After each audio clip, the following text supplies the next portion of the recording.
मगर माँ बाप के चरणों में चारों धाम मिलते हैं, मगर माँ बाप के चरणों में चारों धाम मिलते हैं। और नए जितने भी युवा लोग हैं उनसे कहती हूँ कि नए की चाह में, भाई बात नहीं कर जी यहाँ पर, सुनो भाई। अरे सुनिए जमील भाई, जरा ये पीछे जो लोग हैं उनको जरा इधर से बातचीत बहुत हो रही है। क्योंकि आत्म प्रकाश शुक्ल जी ने लिखा है कि डूब कर कुछ सुनो और सुनकर गुनो, कि डूब कर कुछ सुनो और सुनकर गुनो, मन मिलाओगे तो मन से जुड़ जाएंगे, वरना हम हैं परिंदे बहुत दूर के, बोलियां बोलकर अपनी उड़ जाएंगे। तो थोड़ी देर आपके साथ में है, सुन लीजिए। वैसे भी गीत बहुत नाजुक विधा होती है, सुनिए। कि नए की चाह में रिश्ते पुराने तोड़ मत देना, और तरक्की खूब करना पर किसी को होड़ मत देना, और बुढ़ापे में पड़े उनको जरूरत जब सहारे की, बुढ़ापे में पड़े उनको जरूरत जब सहारे की, कभी माँ बाप को तुम बेसहारा छोड़ मत देना, कभी माँ बाप को तुम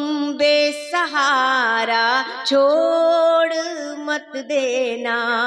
और आप सब लोगों से कहती हूँ कि भले चूड़ी भले पायल भले नाहार देना तुम, और जन्मदिन पर भले मत कीमती उपहार देना तुम, और भले बंगला भले पैसा भले ना कार दे पाओ, भले बंगला भले पैसा भले ना कार दे पाओ, मगर बच्चों को जीवन में भले संस्कार देना तुम, मगर आप लोग बहुत अच्छा सुन रहे हैं।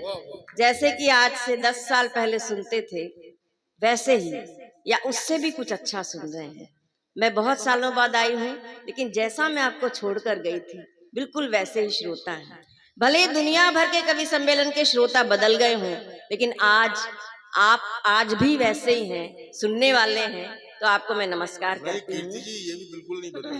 अभी एक यही तो मैं कह रही हूँ, नहीं बदले। अभी एक श्रोता आके मुझसे कह भी रहा था, बोले भगवान कीर्ति जी के भाग्य में बुढ़ापा लिखना भूल गया।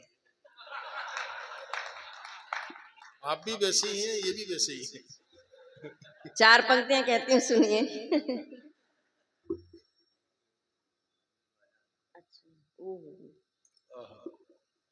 देखिए फरमाइश कौन सी कर रहे हैं, मुझे लगा नहीं था कि जमील साहब उस गीत की फरमाइश कर रही है, लेकिन अंदर की बातें हैं, ये सुना दूंगी। इस बहाने नजदीक तो सुनाती हूँ, सुनिए। कि अमीरी की किताबों में, क्योंकि सबका हर कविता का एक क्रम होता है, मैं क्रम से सारी सुनाऊंगी। कि अमीरी की किताबों में फसाना तक नहीं मिलता। कई लोग खाना खाने जाते हैं, मैंने देखा है कि अपनी प्लेट में इतना सारा खाना ले लेते हैं और फिर खाया नहीं जाता और सारा खाना डस्टबिन में पड़ा हुआ मिलता है। तो कीर्ति काले को जो तकलीफ होती है वो मैंने 4 पंक्तियों में कही है। राठ वालों सुनिएगा कि अमीरी की किताबों में फसाना तक नहीं मिलता, और सिवा फुटपाथ के कोई ठिकाना तक नहीं मिलता। और भरी थाली में तुम पकवान जूठे छोड़ देते हो। और आपको लग जाए कि ये बात कहनी चाहिए तो मुझे बताइए कि भरी थाली में तुम पकवान जूठे छोड़ देते हो। कई लोगों को तो भरपेट खाना तक नहीं मिलता, कई लोगों को तो भरपेट खाना तक नहीं मिलता।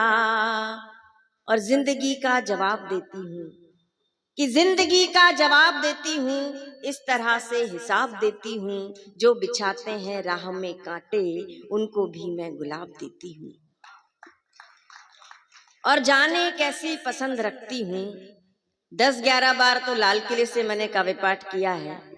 और आपकी जानकारी के लिए बता दूं कि जो देश का सबसे बड़ा कवि सम्मेलन माना जाता है लाल किले का कवि सम्मेलन, अगर किसी कवित्री ने उसका संचालन किया है तो उसका नाम डॉक्टर कीर्ति काले होता है। ये अपने आप में बड़ी उपलब्धि मैं मानती हूँ। अब सबसे ज्यादा बातें तो ये लोग कर रहे हैं, थोड़े शांत रह जाओ भाई, तभी सुनाया जाएगा। कि जाने कैसी पसंद रखती हूँ, हसरतें दिल में चंद रखती हूँ। आज भी किसी महिला को अपने बलबूते पर किसी भी क्षेत्र में अपना मुकाम हासिल करने के लिए बहुत मेहनत करनी पड़ती है। तब कहती हूँ कि जिंदगी का जवाब देती हूँ, जाने कैसी पसंद रखती हूँ और हसरतें दिल में चंद रखती हूँ। और लोग हैं इसलिए खफा मुझसे, कि लोग हैं इसलिए खफा मुझसे, कि मैं इरादे बुलंद रखती हूँ। तो इन्हीं बुलंद इरादों के साथ जिस रचना के लिए जमील साहब कह के गए हैं, मैं पहले वही सुना देती हूँ, नहीं तो वो दोबारा उठकर आएंगे फिर कहेंगे कि ये वाली सुना दो, तो मैं क्यों इन्हें मौका दूं। सुनाती हूँ, सुनिएगा। पिछली होली में मेरे साथ क्या हुआ, बस उसी का ये गीत है। बिल्कुल सच्ची सच्ची बात मैंने गीत में लिखी है और बहुत वायरल हुआ मेरा ये गीत। सुनाती हूँ। वैसे इसका क्रम बाद में था, लेकिन मैं क्योंकि जमील साहब ने कहा है और मैं इनका बहुत आदर करती हूँ, आप लोग सुन लेंगे ना? एक बार तालियां बजा दीजिए। कि मैं तो देख के रह गई दंग, मुझे लगता है चल जाएगा।